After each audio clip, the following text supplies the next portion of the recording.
Hey, what's up everybody? Welcome back to the channel. My name is Dan and this is Ol'SargeCollects. Well, this is episode 15 of the Diamond Stars set, so we're moving right along. And let's go ahead and do a recap of last episode, episode 13. We covered Billy Werber, and then followed by Fred Frankhouse. And then we discussed Stonewall Jackson, and we finished up with Zeke Manura. So we don't have a single Hall of Famer in these next four cards. However, every single card is awesome. So let's go ahead and take a look at these cards. I'm going to start off with card number 67 going in numerical order. This is Marvin Owen. And Marvin Owen is an awesome card. This, oh, sorry, can't see it, can you? This is an SGC 6.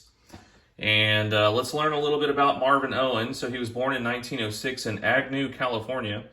He made his major league debut in 1931 as a third baseman for the Detroit Tigers. Owen was with the Tigers until 1937 and had his best season in 1934 when he compiled a .317 batting average.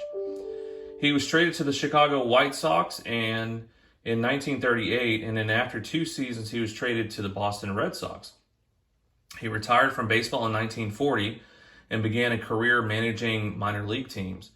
During his 9-year major league career, Marvin Owen compiled a .275 batting average, 339 on base a 339 on base percentage, and 499 RBIs. He was a World Series champion in 1935, and he died in 1991 at the age of 85. However, his story doesn't end there. In 2018, after his death, a baseball that had 11 out of the initial 12 members of the Hall of Fame was sold in auction for $623,000. This ball had been preserved in a safety deposit box since before Marvin's death in 1991. So he had this ball in his possession the whole time. So on the back of the card, it's a greenback from 1935, and the back of the card talks about the need to have cat-like reflexes at third base. It says that third base is the hardest job in the infield. And on the front, I really like this card. It's got Marvin in the forefront there with an awesome pinstriped Detroit Tigers uniform. And it's got, count them, 4 different players in the background standing next to what looks like a bunch of bats. So great looking card, lots of bold colors in that beautiful SGC 6. And so let's go ahead and talk about the next player. So the next player is Sam Leslie, card number 68. And Sam Leslie's nickname was Sambo. So let's go ahead and learn about Sambo. So he was born in 1905 in Moss Point, Mississippi. That's only an hour and a half away from where I am here in New Orleans.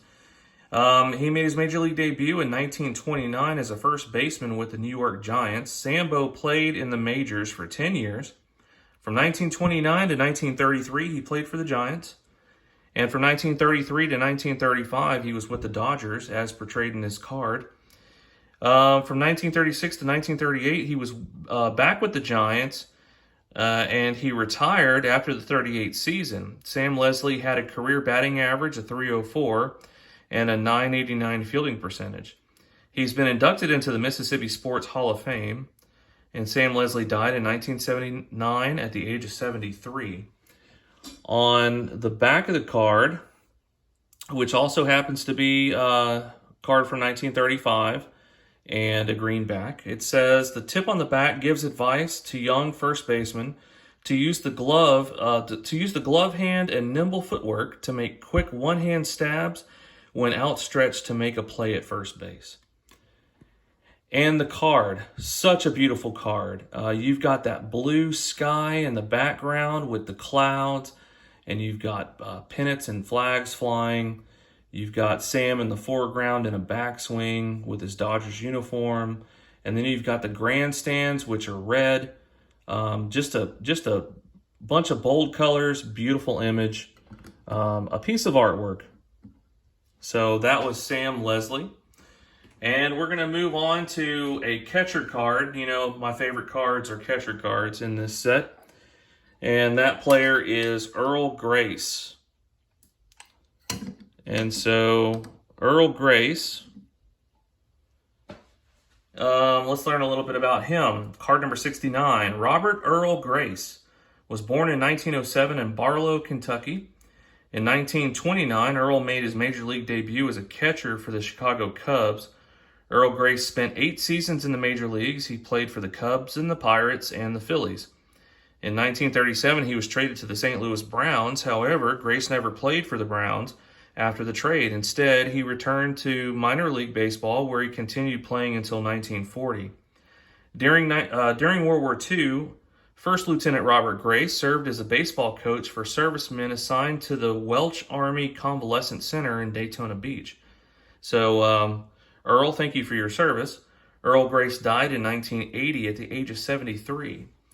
On the back of the card, it's a 1935 card, greenback. The tip on the back is for catchers to use a mixture of hand signals so that the base runners can't read the signs. It says that the pitcher needs to understand these signals too. Well, I think that goes without saying. So let me grab this card here and show you what I like about it. So he's in the catcher's pose. You got that detail in the glove. You got two players in the background, and it looks like they're having batting practice, standing around what appears to be a batting cage. And so I really do like this image. It's one of the better images for catchers in this set.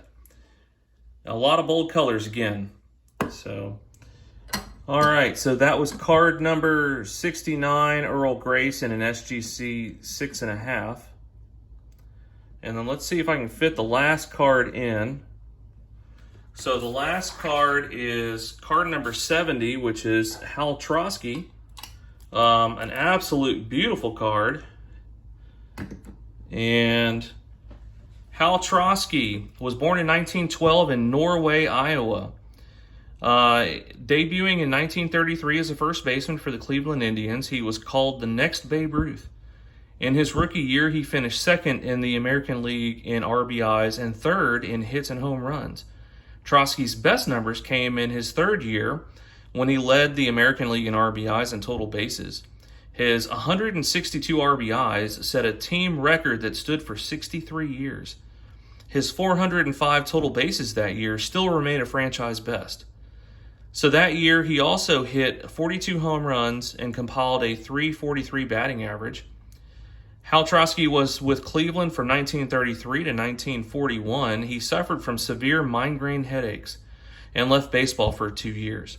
He was denied military service in World War II because of his migraines. But like so many during that time frame, I'm sure that he desperately wanted to serve his country. In 1944, he made a return to baseball and played for the Chicago White Sox.